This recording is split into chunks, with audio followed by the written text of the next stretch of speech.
ہر رکاوٹ میں کوئی نہ کوئی بہتری چھپی ہوتی ہے، جو اللہ تک لے جائے اسے ٹھوکر نہیں کہتے۔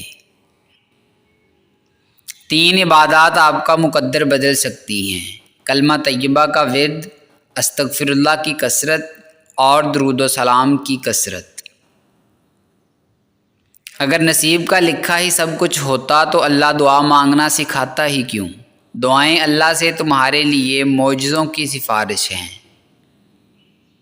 زبان دراز لوگوں سے ڈرنے کا کوئی فائدہ نہیں، وہ تو شور ڈال کر اپنی بڑاس نکال لیتے ہیں، مگر ڈرو ان لوگوں سے جو سہ جاتے ہیں، کیونکہ وہ معاملہ اللہ کے سپرد کر دیتے ہیں۔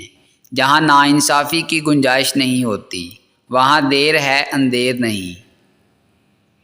حضرت علی رضی اللہ تعالیٰ عنہ نے فرمایا، کسی کی تباہ حالی پر خوش نہ ہو، خبر نہیں کل زمانہ تمہارے ساتھ بھی یہی برتاؤ کرے۔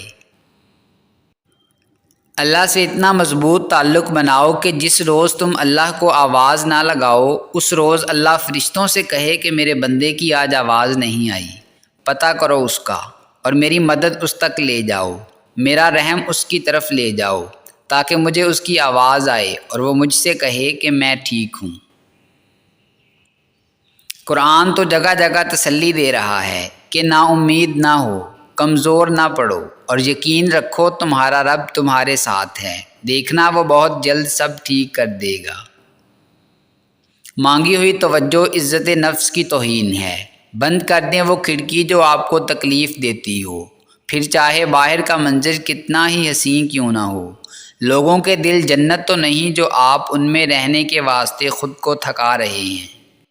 بہتی خوشی بھی غم برابر اس وچ جھوٹ نہ جانی، سکھ جاندے نے رخ محمد جنہاں نوں بہتا پیندا پانی۔ ہر شخص تو ہوتا نہیں ہر بات کے قابل، ہر شخص کو ہر بات بتایا نہیں کرتے، یہ تخت خدا ہے اسے تم پاک ہی رکھنا، ہر شخص کو اس دل میں بسایا نہیں کرتے، خاموشیوں کو جو تیری خاطر میں نہ لائے، اس شخص پہ الفاظ کو ضائع نہیں کرتے۔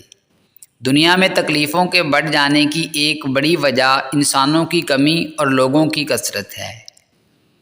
جب کوئی دوست تمہیں اپنا راز بتائے تو سمجھ لینا کہ وہ اپنی عزت تمہیں امانت دیتا ہے، اس میں کبھی بھی خیانت مت کرنا۔ جنت وہ واحد شاندار جگہ ہے جہاں جانا تو سب چاہتے ہیں مگر جلدی کسی کو نہیں۔ سب سے پہلی عبادت یہ ہے کہ انسان مصیبت میں صبر کر کے اللہ تعالیٰ کی طرف مدد کا منتظر ہے۔ لوگ چاہے جتنے بھی اچھے کیوں نہ ہوں، لوگ چھوڑ جاتے ہیں، پر میرا اللہ کبھی بھی اپنے بندے کو اکیلا نہیں چھوڑتا، کیونکہ میرے اللہ کی محبت سچی، مخلص اور بے مطلب ہے۔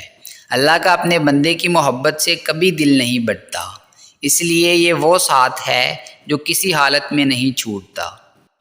جب مومن خواب میں بھی خوف میں مبتلا ہوتا ہے تو خدا اس کے گناہوں کو بخش دیتا ہے، اگر اس کے بدن میں بھی کوئی تکلیف ہوتی ہے تو اللہ اس کے گناہ بخش دیتا ہے۔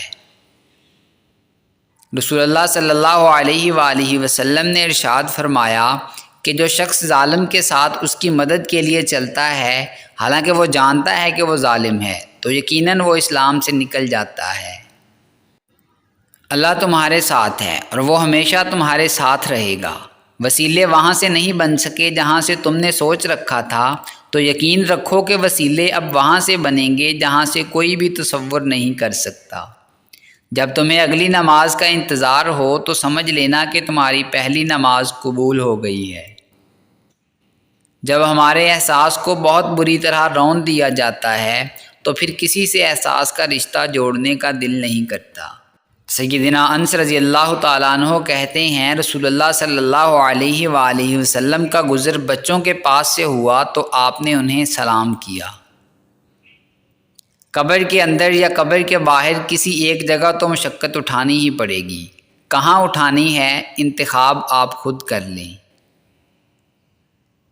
اس سے زیادہ تکلیف دہ کچھ نہیں ہو سکتا کہ آپ کی عمر آپ کی آنکھوں کے سامنے گزرتی جائے اور آپ اپنی مرضی سے نہ جی سکیں۔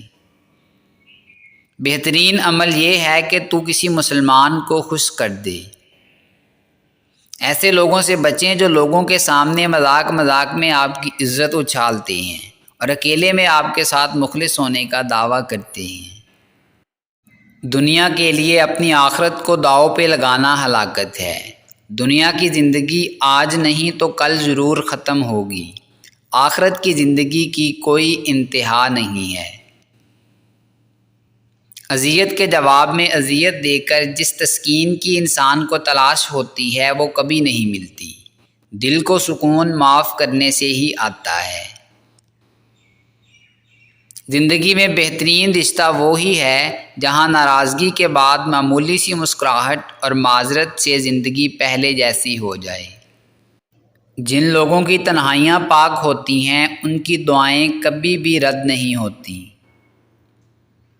آنسو مسکراہٹ سے زیادہ اسپیشل ہوتے ہیں۔ پتہ ہے کیوں؟ کیونکہ مسکراہٹ تو ہر کسی کے لیے ہوتی ہے، مگر آنسو صرف ان کے لیے ہوتے ہیں جنہیں ہم کبھی بھی کھونا نہیں چاہتے۔ ہر آدمی اپنا درخت الگ الگ اگانا چاہتا ہے۔ یہی وجہ ہے کہ انسانیت کا باغ تیار نہیں ہوتا۔ عزت کا ایک قطرہ شہرت کے سمندر سے بہتر ہے، کیونکہ مشہور تو ابلیس بھی تھا لیکن عزت آدم علیہ السلام کی تھی۔ کہتے ہیں کہ سنبھال کے رکھی ہوئی چیز اور غور سے سنی ہوئی بات کبھی نہ کبھی کام آ ہی جاتی ہے۔ وقت کے ساتھ سب ختم ہو جاتا ہے سوائے اذیتوں اور یادوں کے۔ زندگی میں برا وقت صرف اس لیے آتا ہے کہ اپنوں میں چھپے غیر اور غیروں میں چھپے اپنوں کو ہم پہچان سکیں۔ اگر دوائیوں سے آرام نہ آ رہا ہو تو صدقہ دے کر دیکھ لیں، کیونکہ صدقہ دوائیوں سے زیادہ اثر رکھتا ہے۔ سانسوں کا رک جانا ہی موت نہیں ہے۔ وہ انسان بھی مرا ہوا ہی ہے جس نے غلط کو غلط کہنے کی ہمت کھو دی ہے۔ کسی کو اپنی رگ رگ کا پتہ دے دیں، لیکن کبھی دکھتی رگ کا پتہ مت دیں، نہیں تو ہر رگ دکھے گی۔ کوئی میم سے مصروف ہے تو کوئی میم سے منتظر ہے۔ پردہ رکھنا سیکھیں، جیسے اللہ تعالیٰ نے ہمارے گناہوں کا پردہ رکھا ہوا ہے۔ پرندے جب کھاتے ہیں تو ان کا سر جھک جاتا ہے، اور جب پانی پیتے ہیں تو ان کی نگاہ آسمان پہ اٹھ جاتی ہے۔ یہ عاجزی اور شکر گزاری کی خوبصورت مثال ہے۔ اللہ ہمیں عاجزی اور شکر گزاری عطا فرمائے۔ حضرت علی علیہ السلام نے فرمایا، اگر دنیا بہترین جگہ ہوتی تو یہاں کوئی بھی روتا ہوا پیدا نہیں ہوتا۔ غلطی ہو تو مان لیں اور غلط فہمی ہو تو دور کر لیں۔ یہی اچھی اور پرسکون زندگی گزارنے کا سلیقہ ہے۔ اللہ نے توبہ کا آپشن بھی اپنے بندے کے لیے رکھا ہے۔ فانی دنیا کے لیے ایک ہی دلیل کافی ہے کہ ہر جاندار کو موت کا ذائقہ چکھنا ہے۔ اس آخری سفر کی تیاری بہت ضروری ہے۔ کسی وقت بھی بلاوا آ سکتا ہے۔ خالی ہاتھ جانا مناسب نہیں ہوگا۔ کچھ ساتھ لے کے جانے کا بھی انتظام کیجیے۔ استغفر اللہ الذی لا الہ الا هو الحی القیوم واتوب الیہ۔ اچھی کتاب کا مطالعہ کرنا فکروں، پریشانیوں اور غیر ضروری خدشات کو پیدا نہیں ہونے دیتا۔ لوگوں کو محبت اور عزت دو، لیکن اتنی بھی نہ دو کہ سر پہ چڑھ جائیں۔ رشتوں میں کمزوری کی ایک وجہ یہ بھی ہے کہ ہم ایک دوسرے کی غصے میں کہی گئی باتوں کو یاد رکھتے ہیں، لیکن پیار، محبت اور سکون میں کی گئی گفتگو کو فوراً بلا دیتے ہیں۔ گونگی ہو گئی آج کچھ زباں کہتے کہتے، ہچکچا گیا خود کو مسلمان کہتے کہتے۔ یہ بات نہیں کہ مجھ کو اس پہ یقین نہیں، بس ڈر گیا خود کو صاحب ایمان کہتے کہتے۔ توفیق نہ ہوئی مجھ کو ایک وقت کی نماز کی، اور چپ ہوا مؤذن اذان کہتے کہتے۔ کسی کافر نے جو پوچھا ہے کون سا مہینہ ہے، شرم سے پانی ہاتھ سے گر گیا رمضان کہتے کہتے۔ میری الماری میں گرد سے اٹی کتاب کا جو پوچھا، میں گڑ گیا زمین میں قرآن کہتے کہتے۔ یہ سن کر چپ سادھ لی اقبال اس نے، یوں لگا جیسے رک گیا وہ مجھے ہے کہتے کہتے۔ ڈوبنا ہی پڑتا ہے ابھرنے سے پہلے، غروب ہونے کا مطلب زوال نہیں ہوتا۔ ملے عروج تو انسانیت کی حد میں رہو، یہی وقت ہے قدرت کے آزمانے کا۔ نبی کریم صلی اللہ علیہ وآلہ وسلم نے ارشاد فرمایا، سب سے بڑی زیادتی یہ ہے کہ آدمی ناحق کسی مسلمان کی بے عزتی کرے۔ دوستو، اگر آپ کو ہماری یہ کاوش پسند آئی ہے تو ویڈیو کو لائک کریں، شیئر کریں اور کمنٹ باکس میں کمنٹ کر کے اپنی ذاتی رائے ضرور دیں، اور ہمارے چینل کو سبسکرائب کر لیں اور بیل آئیکن کو پریس کر دیں تاکہ مزید نئی آنے والی ویڈیوز آپ تک براہ راست پہنچ سکیں۔ ملتے ہیں نیکسٹ ویڈیو میں، تب تک کے لیے اپنا اور اپنے اپنوں کا خوب خیال رکھیے گا۔ اللہ نگہبان۔